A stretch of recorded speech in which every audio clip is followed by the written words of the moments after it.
Hello friends, welcome to my channel visual art history Mahi S. Friends, Uttarakhand अधीनस्थ सेवा चयन board की तरफ से देहरादून का है ये। आप समझ सकते हो उत्तराखंड देहरादून के लिए है।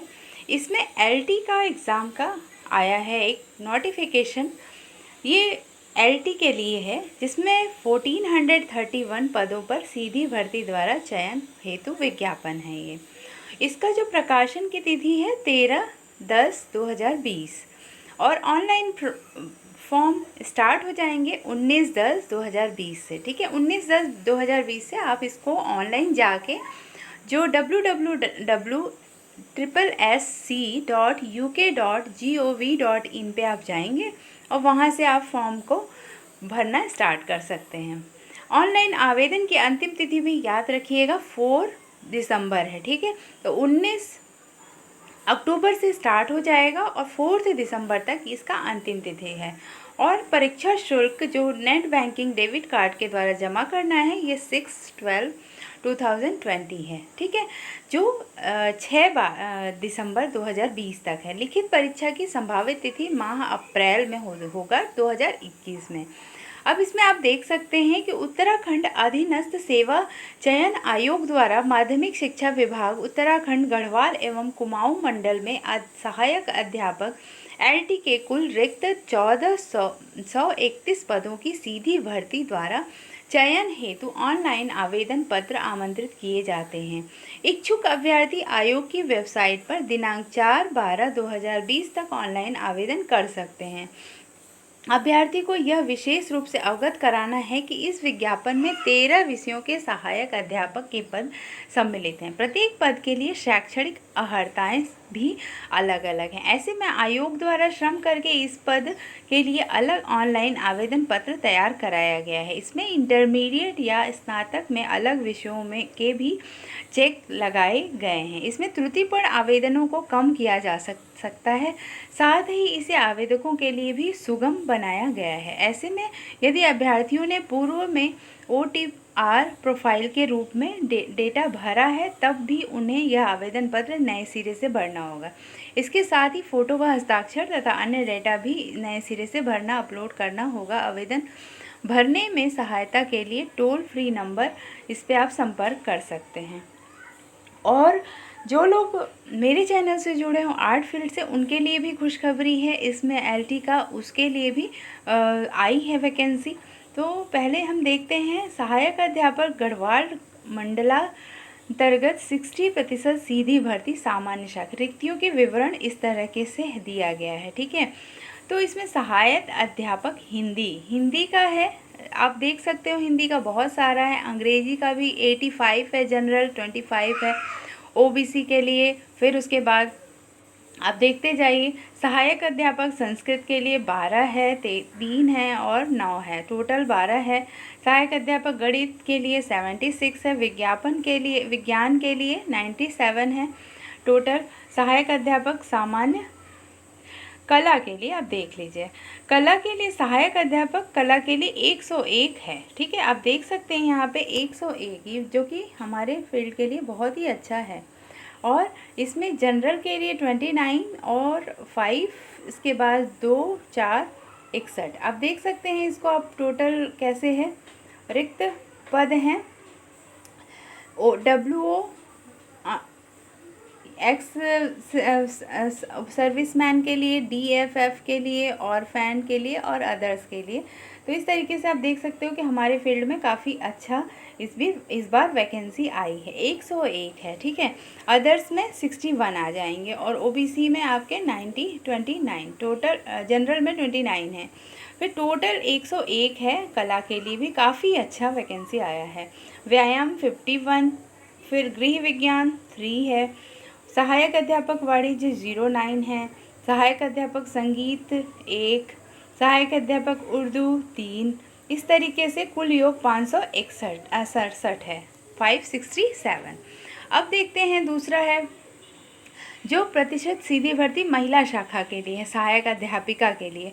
इसमें आप सहायक हिंदी के लिए भी 4 हैं, सहायक अध्यापक अंग्रेजी 4, टोटल बता रही हूँ मैं ये।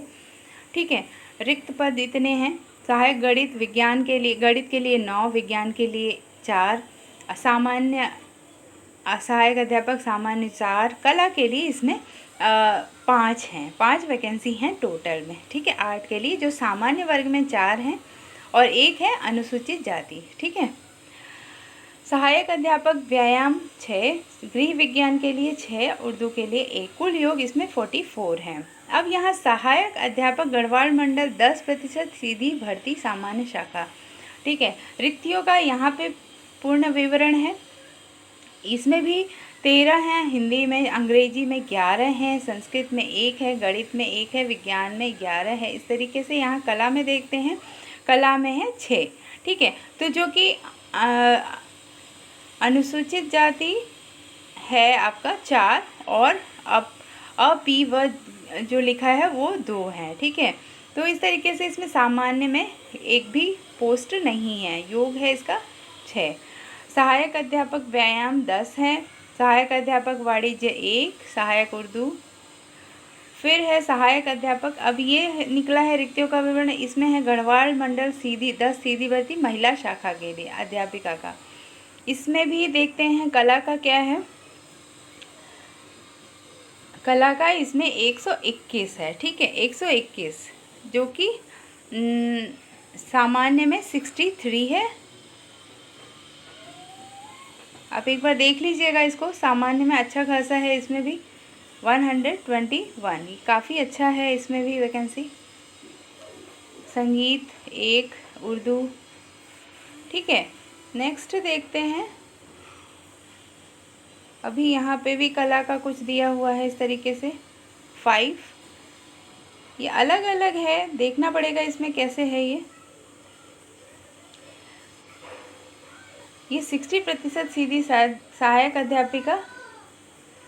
आगे देखते हैं सहायक अध्यापक, इसमें अभी मैं आगे बताती हूँ कैसे कैसे इसमें क्या एलिजिबिलिटी क्या मांगा है, ठीक है। एलिजिबिलिटी भी इसमें लास्ट में दिया हुआ है, वो भी मैं आपको दिखाती हूँ। हाँ, अब ये देखिए, अब नोट क्या है, महिला शाखा के अंतर्गत सहायक अध्यापिका के पद महिला अभ्यर्थियों से भरे जाएंगे। सामान्य शाखा के पद महिला और पुरुष दोनों अभ्यर्थी को भर सकते हैं, ठीक है। आवेदन पत्र में अभ्यर्थियों को 60% सामान्य, 60% महिला, विभागीय 10% सामान्य तथा विभागीय 10% महिला कोटे का अवसर ही चयन के लिए उपलब्ध होगा। गढ़वाल मंडल, कुमायूं मंडल के चयन का विकल्प तथा महिला विद्यालयों के चयन का विकल्प अभिलेख सत्यापन के समय मेरिट के आधार पर दिया जाएगा। इस संबंध में आयोग एक नई नीति भी जारी कर रहा है, जो शीघ्र ही आयोग की वेबसाइट में उपलब्ध होगा। इसके बाद मैं आपको एलिजिबिलिटी भी बताती हूँ, इसमें क्या एलिजिबिलिटी मांगा है, ठीक है। क्योंकि कभी कभी बड़ी डाउट होती है कि फ़ाइन आर्ट्स में अगर आपके पास डिप्लोमा है और डिग्री है तो बीएड की मान्यता नहीं है, पर इसमें साफ साफ जो भी लिखा है वो ही जो मान्य होगा वो इसी के हिसाब से मान्य होगा, ठीक है। तो प्रशिक्षण कार्यक्रम समय समय पर राष्ट्रीय अध्यापक 4th इसमें है, प्रशिक्षण कार्यक्रम समय समय पर राष्ट्रीय अध्यापक शिक्षा परिषद द्वारा निर्धारित मानदंड और मानकों के अनुसार मान्य होंगे। संबंधित पद हेतु उपरोक्त तालिका में उल्लिखित शैक्षिक अर्हता न होने पर यदि किसी अभ्यर्थी द्वारा विषय विशेष में राष्ट्रीय अध्यापक शिक्षा परिषद के किसी मान्यता प्राप्त संस्था से 4 वर्षीय बीएड, बीएसडी, सीएड की उपाधि प्राप्त की हो तो वह अभ्यर्थी भी संबंधित विषय हेतु निर्धारित शैक्षिक अर्हताधारी होगा, बशर्ते कि वह संगत नियमावली के नियम 8 में निर्धारित अन्य शर्तें पूरी करता हो। वेतनमान है 44,900 से 1,42,400, लेवल 7, ठीक है। पद का स्वरूप अराजपत्रित, स्थायी, अंशदायी, पेंशन युक्त, ठीक है।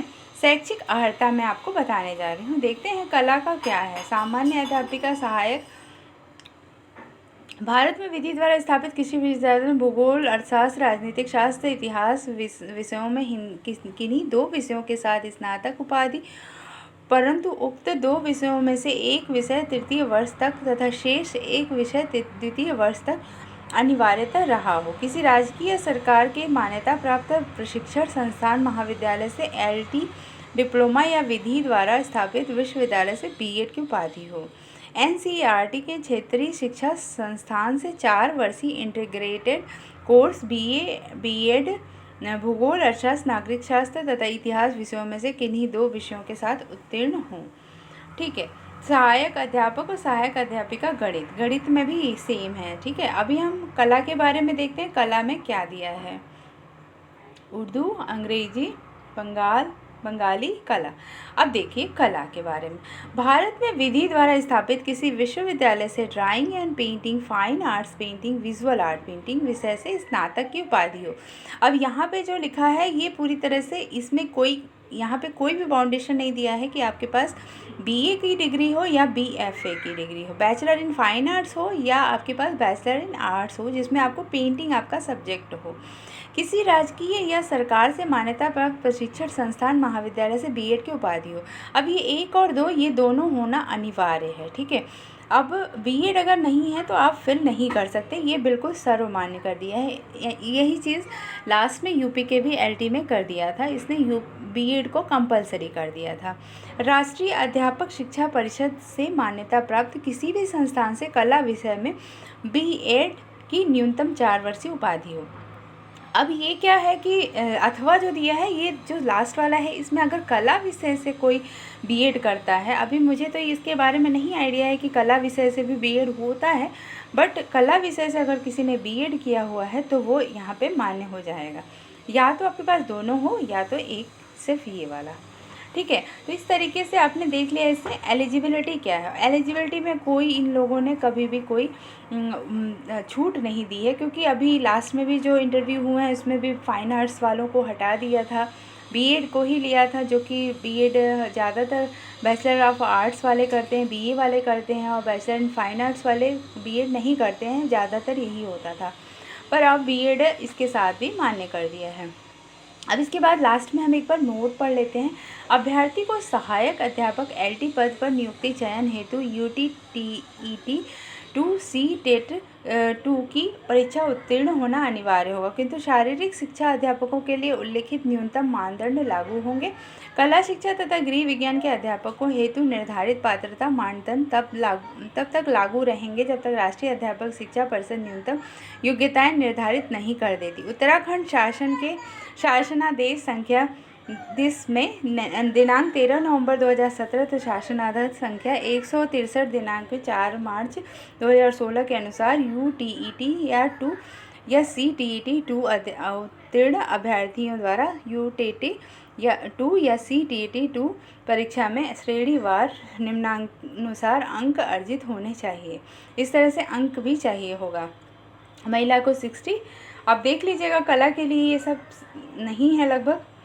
लिखित परीक्षा हेतु पद के अनुसार पाठ्यक्रम चयन के लिए 100 अंकों के वस्तुनिष्ठ प्रकार के 2 घंटे की एक लिखित परीक्षा होगी, जिसमें शैक्षिक अभिवृत्ति, शिक्षण, कला और संबंधी विषय के प्रश्न होंगे। इस वीडियो के लिंक में मैं आपको इसका उत्तराखंड का आर्ट का एक पेपर मैंने सॉल्व कराया है, वो मैं आपको डाल दूँगी, आप देख लेना कि किस तरीके से पेपर आता है। ठीक है। अधिमान लिखित परीक्षा में समान अंक प्राप्त करने पर आयु में ज्येष्ठ अभ्यर्थियों को चयन सूची में ऊपर रखा जाएगा।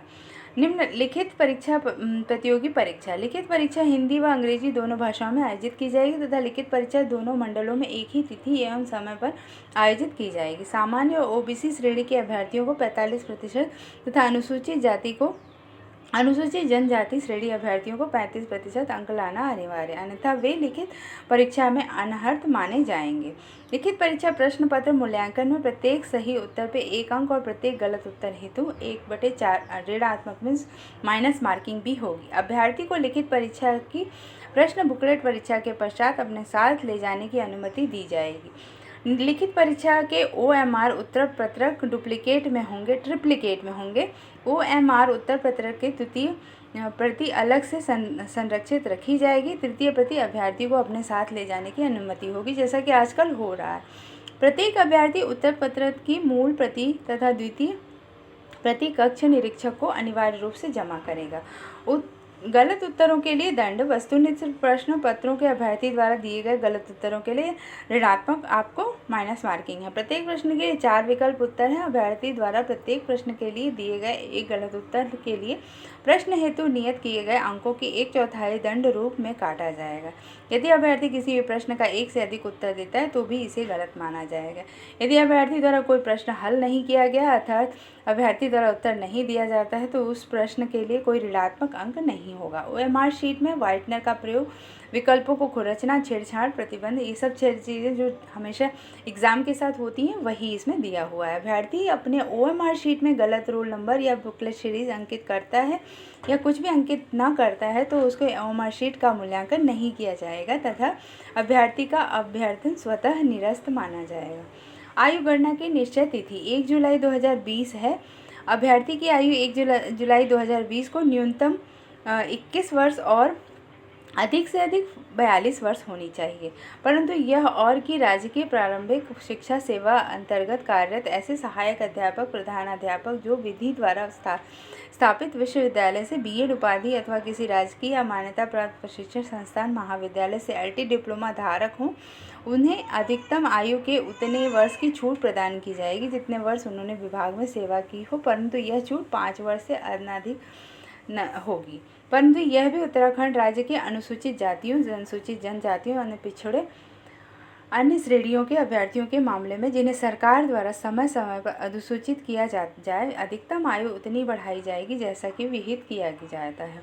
उत्तराखंड लोक सेवा आयोग की परिधि के बाहर समूह ग की सीधी भर्ती के पदों के हेतु आवेदन करने के लिए वही अभ्यर्थी पात्र होगा जिसने अपनी हाई स्कूल व इंटरमीडिएट अथवा अपने समकक्ष स्तर की शिक्षा उत्तराखंड राज्य में स्थित मान्यता प्राप्त स्थानों से प्राप्त, परंतु यह कि सैनिक, अर्ध सैनिक बलों के कार्यरत, इसका आप एक बार पढ़ते जाइएगा। अनापत्ति प्रमाण पत्र, जो अभ्यर्थी आवेदन करने की तिथि को सरकारी, अर्ध सरकारी सेवा में हो उन्हें विभागीय अनापत्ति मीन्स जहाँ पे आप काम कर रहे हो वहाँ से अनापत्ति प्रमाण पत्र प्रस्तुत करना पड़ेगा। राष्ट्रीयता सेवा में किसी पद की सीधी भर्ती के लिए आवश्यक है कि अभ्यर्थी भारत का नागरिक हो। ये सब चीज़ें, तिब्बती शरणार्थी हो, जो भारत में स्थायी निवास करता हो, ये सब चीज़ें जो इसकी रूल हैं, रूल रेगुलेशन, वो एक बार देख लीजिएगा। ऐसे अभ्यर्थी जिसके मामले में पात्रता का प्रमाण पत्र अवश्य हो किंतु न तो वह जारी किया गया हो और न इसे देने से इनकार किया गया हो।